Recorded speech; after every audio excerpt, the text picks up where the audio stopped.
Welcome back to TFC Reviews, reviewing our 2024-2025 Volvo XC60. Doesn't really matter because they haven't really changed them since they did the refresh back in 2017. But normally that'd be kind of an annoying thing. However, I love Swedish design, Scandinavian design. It does age so well, so nice. And with this one, let's go ahead and get into the things that I really liked first, and then there were only a few little things which could be deal breakers for some, but overall I think that this was a very good vehicle. I'm not so sure if it's a great vehicle for a rental agency, but we can get into that a little bit later. But this, so far, it drove nice, had enough pickup on the highway. Some of this was a little cumbersome, as we talked about in that first impressions review, but overall I did enjoy a lot, with this vehicle. It may be because one of my first vehicles, as I mentioned in my very first vehicle was a Volvo. It's a Volvo 740. It was white. I unfortunately had an accident in it a few months after getting my license when I was 16 years old, and walked away. No scuffs, no bruises, no nothing. And that's really been Volvo's thing over the years. Safety always number one. And I think it still holds true today. Volvo's had quite a few bit of owners and changes over the years, and with its current owner, I did look it up. It is, don't kill me on a pronunciation, I think it's Geely out of China. But they still do end up producing, or still are, have a Swedish manufacturing, base in Sweden, as far as I could research. And we will check and actually see at the end where this one was actually finally produced, to see, as we talked about earlier, there's just a lot of chaos in the world these days with tariffs, and I think hopefully some of those tariffs will not, end up impacting, smaller companies like this with like Volvo as much, because they do make a good vehicle at the end of the day. But being a smaller guy, I feel it's going to be a little bit more of a challenge for them going forward if, they're going to be subject to plus 25% tariffs, which ultimately they're going to have to pass on down to the final consumer here in the U.S. May not be as a big a problem for them, in their other markets that they sell in, but the United States is a very large market. So with that, I think it's going to be a little difficult for everybody, but especially for smaller, guys like this to compete, here in the U.S. if those tariffs do end up, staying true. So anyway, I want to get right into it. The things that I really did like. I love the clean design. It's very understated, but even the materials, they're very nice. This is actually a real wood, which is nice, especially, it's a higher price point. These do start in the high 40s and go up from there. The plug-in hybrid, I believe, gets you closer into the 60s. This here is a mild hybrid, whatever that means. You're going to get a little bit of fuel savings, but it's not going to be as much as you would see like in a, Prius or that Camry we did last time. But you do get a little fuel savings. I think adds a little bit complexity to the overall everything. So I wish just car manufacturers could just get, more efficiency out of like a naturally aspirated 4, 6, 8 cylinder motor instead of adding turbos or adding complexity with batteries and hybrid systems. But everyone's doing it these days, so it's kind of, you gotta kind of like, play ball. So with that, we'll go ahead and start up our Volvo XC60. What's kind of fun is you do start it here, almost like Saab style, which is kind of interesting because, Volvo and Saab were competitors, but they always had like their key here for Saabs.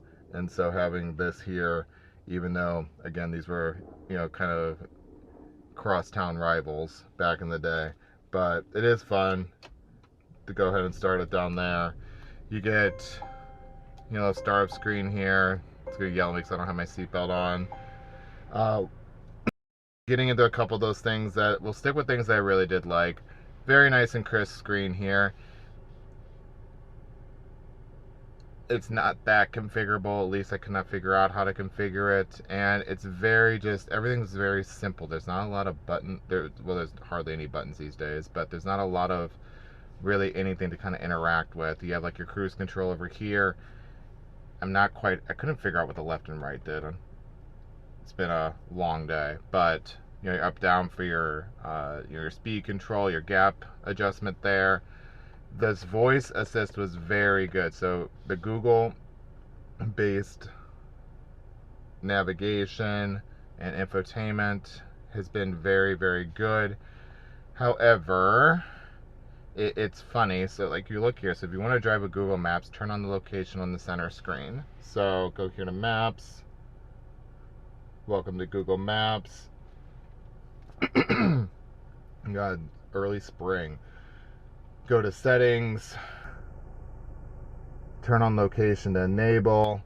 So I get it that they are tracking our data with everything these days and always spying on us and looking at us and everything else and trying to just get every little piece of our behavior, you know, into a data set to try and sell us more, find out more about us, etc., etc. I get it. Your cars, even like that don't have a Google-based, you know, infotainment system, but this is just it's a reminder that they are spying on you. It is nice to have the option not to use it, but for these purposes and from earlier, because also, but this is only USB-C, so I couldn't plug in my phone for Apple Play, so I had to use this as the maps. I do enjoy that they actually do have maps already loaded. You don't have to pay for some stupid subscription like you did like on those GM products, which I thought was just so cheap, and especially because they were Google based, I believe.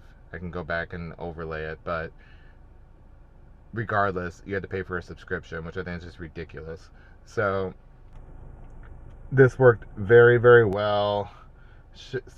Again, it's telling you everything it's gonna, like, you know, collect here and stuff, and just I appreciate that they like are upfront about it, but it's just kind of like, you know, usually it's kind of in the background. People really aren't thinking about this every single day, but every time you get into your car, it's just a reminder that you're being spied on. So, and then if you want to use any of these maps, because really this whole piece of real estate here in the middle here is all dedicated to map, and that's pretty much it.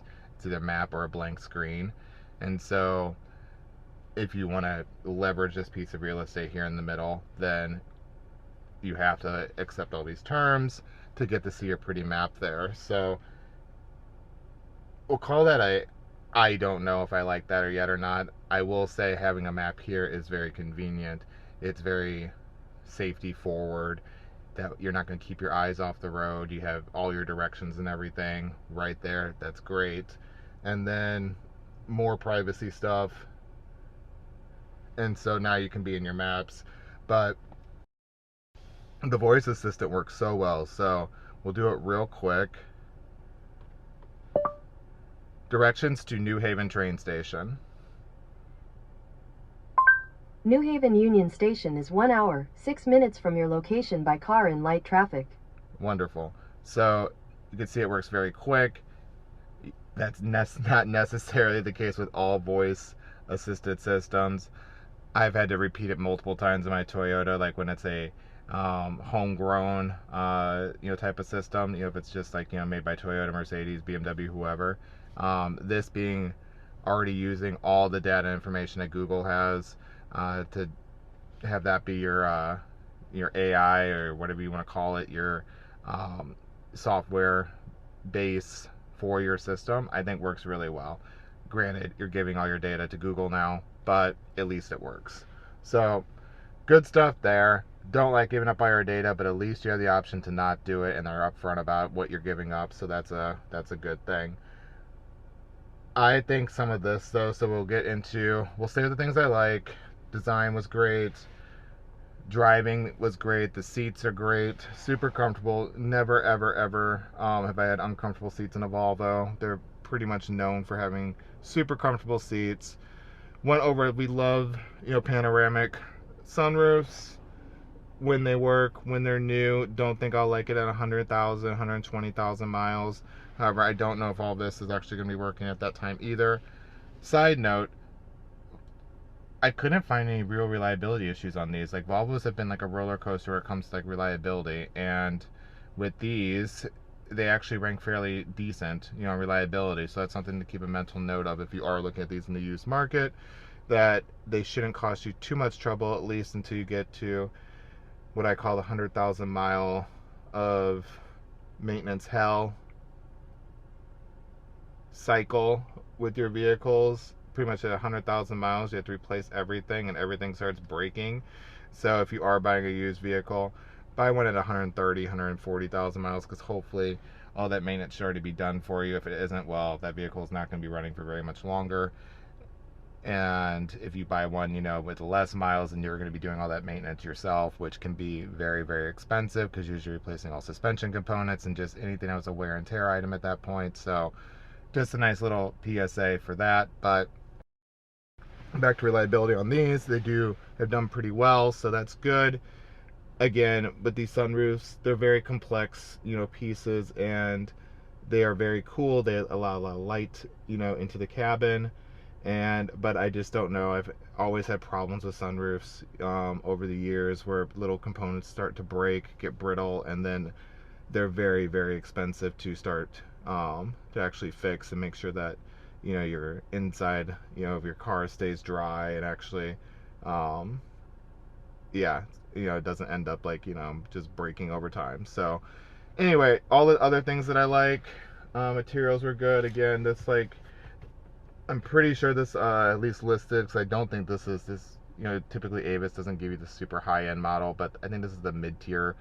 We'll put it up exactly. They have just names from like Core and Ultimate and something else for their model names, but I think this is the mid-grade one, and I do believe that on the mid-grade ones they still use a synthetic leather. At least in the picture it looked exactly just like this with a synthetic leather, and this is probably some of the best synthetic leather outside of maybe a Mercedes that I've seen. Super comfortable. Love this little like Swedish flag there. Super fun. We'll get into the back seat, but you do get those heated seats. You can see those buttons there in the back. What else? Simple gear shift. This actually in more of the higher trim models comes in. It's actually like a crystal kind of design, which is actually kind of cool. So it's a nice little piece of like custom Swedish crystal, you know, for your gear shifter. Don't know if I would actually spend that extra, you know, on this kind of. We talked about it earlier too, that, and I will go ahead and edit it out if I'm wrong, but I'm 98% sure that they said that this is a mid-size SUV on their website, or maybe it was Edmunds called it a mid-size SUV, and it feels like a compact SUV. It competes with the BMW X3. It competes with the likes of like your Genesis GV70, your Mercedes GLC, your Audi A Q5s, not A5s, Q5s. However, it is based on the Volvo S60, which is kind of like a 3 Series, you know, size sedan. It's a little bit bigger ish, maybe. It's kind of like those Cadillacs actually. I got like the CTS. It kind of like sits kind of in between like the compact and like the midsize traditionally.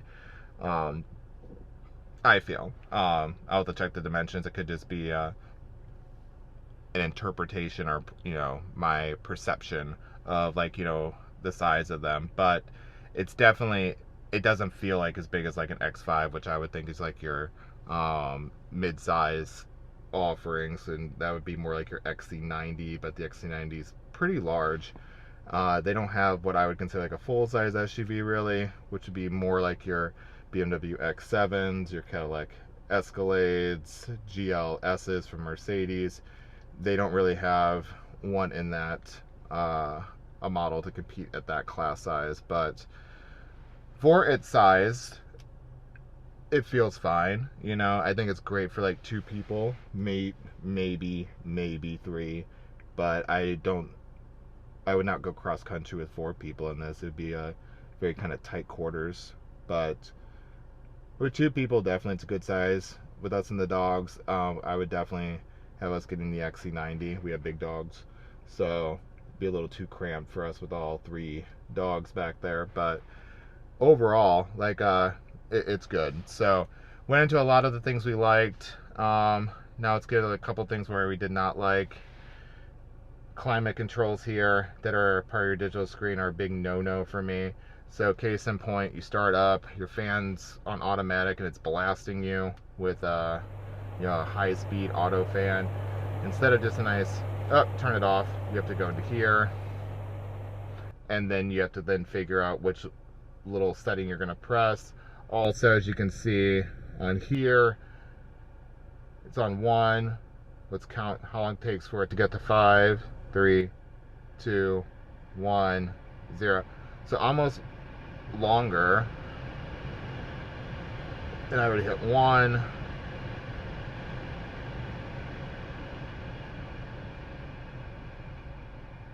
So I don't know. This one's actually very new. This one only has about 2,200 miles on it. About 2,300 miles now. So maybe it's a software flash, but that lag with the fan, it can be a little distracting actually. So if you're driving and you think you hit it and then you have to take your eyes off the road, and that's kind of my whole point, even like with screens. So we already talked about how this is not for you. This is not like some sort of like luxury thing anymore. This is all cost cutting.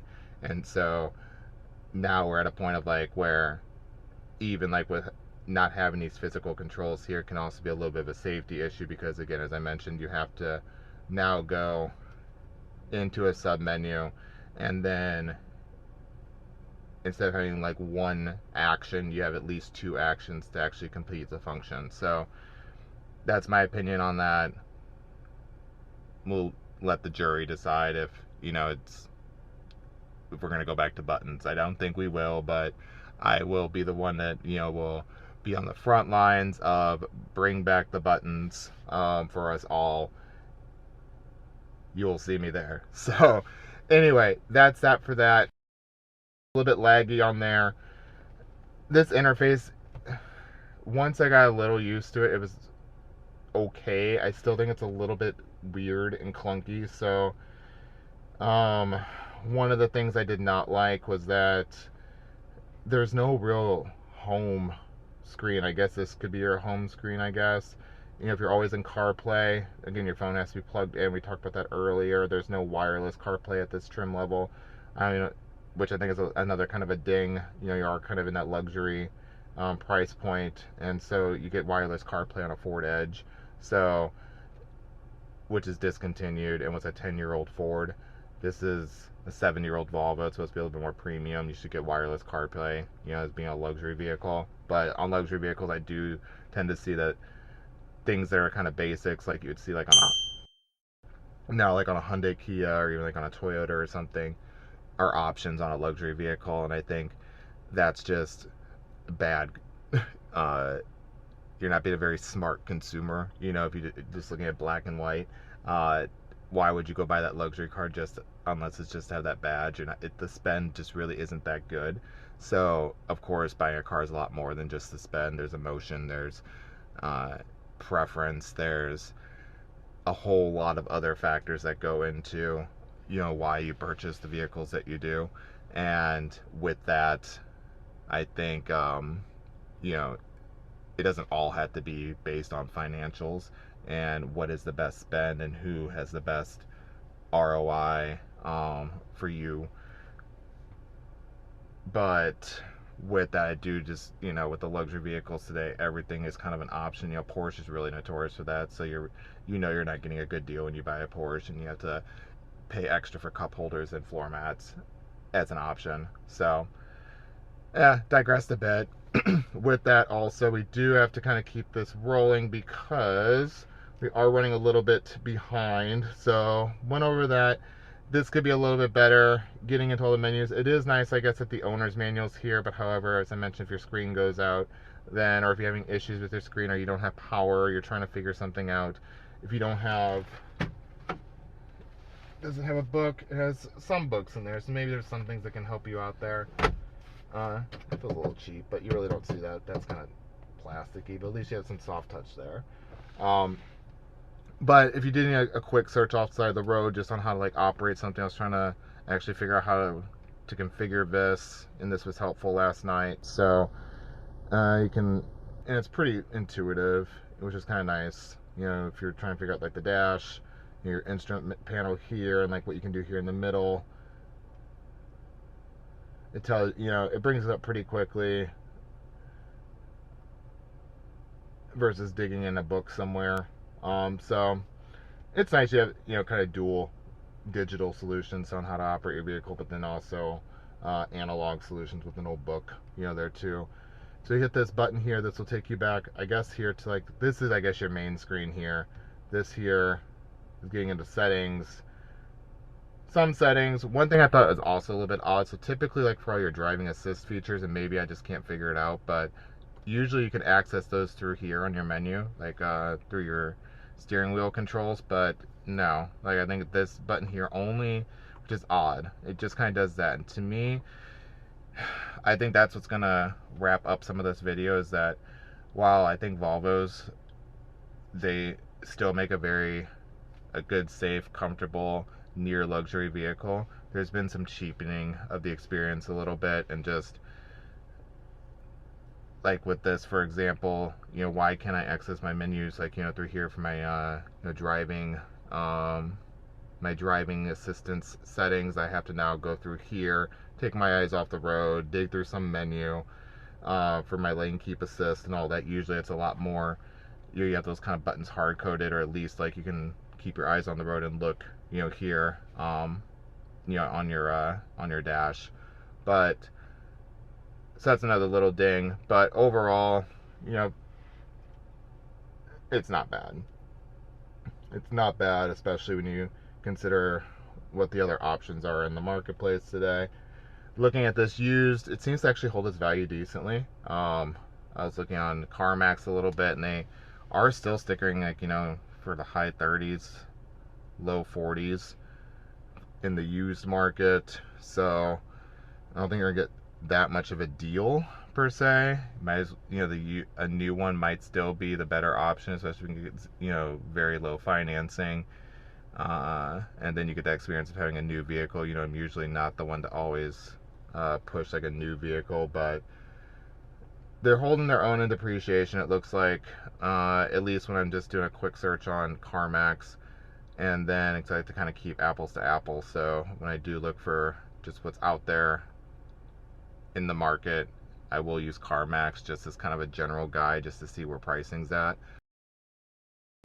I can put up exactly like, what those true depreciation numbers are as an overlay, so you can dig through that, and then a link in the description.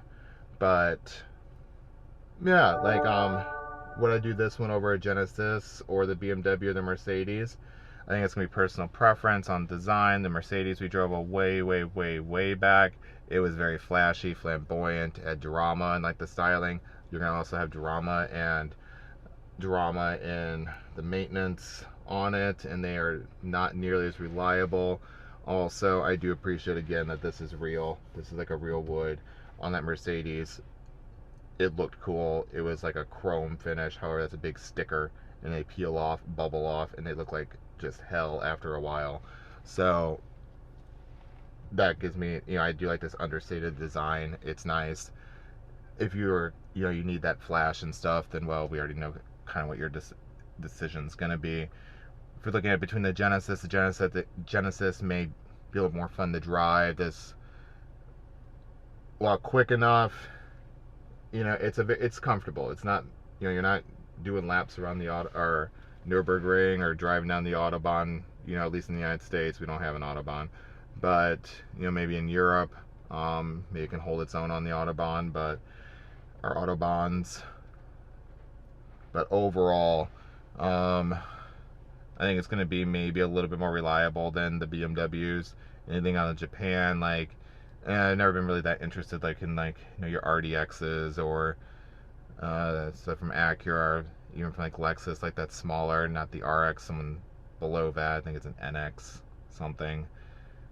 So even in this category, I never really, because I think they're just a little too small for me, personally, and my family's needs. Maybe a Porsche Macan, if I was going to get something that small, in this size category, would be the option I would go for, just because driving dynamics, and I do enjoy something that drives fun, would be my option. So go and check out the back seat. and then wrap this video up.